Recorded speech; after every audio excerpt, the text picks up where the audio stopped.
தெய்வ நம்பிக்கையில் சகுனம் தேவையில்லைதான். ஆனால் என்ன நடக்கும் என்பதை தெரிந்து கொள்ளும் ஆவல் யாரை விட்டது? சகுனம் பார்ப்பதன் மூலம் சில இன்பங்களையோ துன்பங்களையோ எதிர்பார்த்து தயாராகிவிட முடிகிறதல்லவா? சொல்ல போனால் அதுவும் நம்மை நாமே ஏமாற்றிக் கொள்ளும் ஒரு வித்தைதான். வணக்கம், நான் உங்களுடைய சரவணகுமார் ஐஆர்எஸ். தெய்வ நம்பிக்கை இருக்குன்னு சொல்றவங்க சகுனம் பார்ப்பது சரியா? தெய்வ நம்பிக்கை அப்படிங்கிறது இறைவன் எப்பயுமே நம்ம கூட இருக்கிறான்னு நினைக்கிறவனுக்கு சகுனத்தில் வேலை இல்லை. அந்த நம்பிக்கை அவ்வளோ ஈஸி இல்லை. நாளும் கோலும் என் செய்யும் எந்த ஈசன் இணையடி நிலையிலே அப்படின்னு நம்ம நாயன்மாரில் ஒருத்தர் அப்பர் பாடிடுறாரு. என்ன சொல்கிறாரு? நாள் என்ன செய்யும், கோல் என்ன செய்யும், இறைவனோட அடியில் நான் நிழலில் நான் இருக்கேன், எனக்கு என்ன பண்ண போகுது அப்படின்னு அவர் சொல்லிடுறாரு. ஸோ அவருக்கு எதுவுமே தேவையில்லை. அந்த ஸ்டேஜை எல்லாராலையும் பண்ண முடியாது. ஸோ இது பண்ண முடியாதனால ஒரு கலாச்சாரத்தில், சமயத்தில் இல்லை, கலாச்சாரங்களில் நிறைய சகுனங்கள் உருவாக்கப்படுது. நீங்கள் வீட்டிலேருந்து திடீர்னு எழுந்து வெளியே வருவீங்க, தலை தட்டிச்சு வச்சுங்க, என்ன சொல்கிறாங்க? உட்காந்து தண்ணி குடிச்சிட்டு போங்கன்றாங்க. ஏன் அப்படின்னா, நீங்கள் பாதி நேரம் உங்களுடைய காமன் சென்ஸ்லாம் மூவ் பண்ணுறீங்க. நீங்கள் பாடி போகும்போது கை ஆட்டோமேட்டிக்காக ஒரு டோர் வந்துச்சுன்னா விளைக்கும், என்ன கால் ஒரு பெரிய படிக்கிட்டு வந்துச்சுன்னா மேலே ஏறிக்கும், ஒரு மேலே தட்டுற மாரி ஏதாவது வந்துச்சுன்னா தலை ஆட்டோமேட்டிக்காக குனிஞ்சிக்கும். இதெல்லாம் பாடி நீங்கள் சொல்கிறதில்ல, உங்கள் பிரெயின் டைரக்ஷன் கொடுக்குறதில்ல. அது ஏற்கனவே பழகின இடங்களில் அதுவே பழகிக்கும். பழகாத இடங்களில் உங்கள் பிரெயின் யூஸ் பண்ணுவீங்க. ஸோ உங்கள் வீட்டில் ஏற்கனவே இருக்கிற ஸ்பேஸில் நீங்கள் மூவ் பண்ணும்போது உங்களுக்கு காயமே வராது அவ்வளோ சீக்கிரம். புதுசாக ஒரு இடத்துல போகும்போது மிஸ் ஆக வாய்ப்பு இருக்குது. உங்கள் வீட்லேயே நீங்கள் தட்டுறீங்கன்னு அர்த்தம்.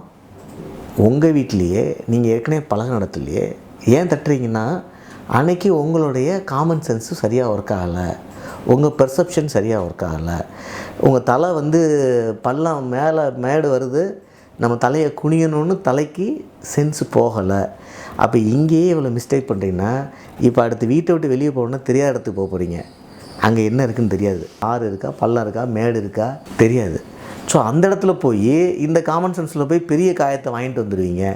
அப்போ நீ கொஞ்சம் ஸ்பீடாக இருக்க தம்பி, கொஞ்சம் ரிலாக்ஸ் பண்ணுன்னு தண்ணியை குடித்தா மைண்டு கொஞ்சம் நார்மல் சென்ஸுக்கு வரும். ஸோ இது இப்போ தட்டுறது சகுனமாக இல்லையானா அதில் ஒரு பெரிய பின்னாடி ஒரு சைக்காலஜிக்கல் சயின்ஸ் இருக்குது. சரி, இது ரைட்டு சார். இந்த பல்லி கத்துறதை வச்சு ஒன்று சொல்கிறாங்க. பூனை குறுக்க வருது. இப்போ நம்ம நம்ம நண்பர் டைரக்டர் ஒருத்தர் என்ன பண்ணுவார், பூனையை குறுக்க விட்டுட்டு படம்லாம் ஷூட்டிங் பண்ணுவார்.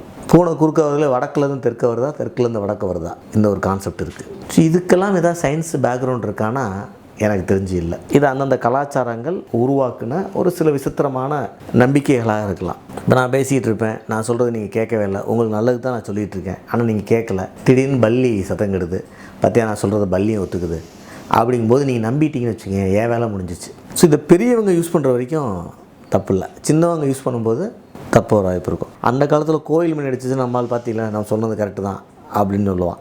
இப்போ செல்ஃபோன் அடிக்கிறதையும் பார்த்தீங்களா, நான் சொன்னது கரெக்டு பாருங்கள், ஃபோன் அடிக்குதுமா. ஸோ இந்தமாரி சின்ன சின்ன சகுனங்கள் நமக்கு கன்விக்ஷனுக்கு ஹெல்ப்ஃபுல்லாக இருக்கும், மனசுக்கு மகிழ்ச்சி கொடுக்கலாம், ஒரு பிரச்சனையை சால்வ் பண்ணலாம்.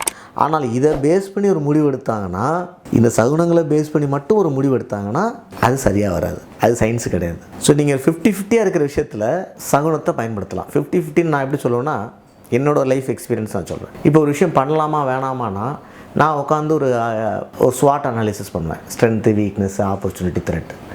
இல்லை இன்னொரு அனாலிசிஸ் இருக்குது, ப்ளஸ்ஸு மைனஸு, பேசிக், ஏபி. பண்ணால் என்ன, பண்ணாட்டா என்ன, என்னென்ன இப்போ எது இம்பார்ட்டண்ட்டாக, எமர்ஜென்சியாக, இந்தமாரி அனாலிசிஸ் பண்ணுவோம். எல்லாம் அனலைஸ் பண்ணி முடித்தோம்.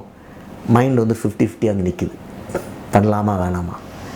எவ்வளோ அனலைஸ் பண்ணி பார்த்தோம். அவள் அந்த காலத்தில் கிராமத்தில் என்ன பண்ணுவான்னா, கோயிலில் பூ போடுவாங்க. ஸோ முதல் நாளே யோசிக்காமல் பூ போடுறது அட்வான்டேஜ் கிடையாது.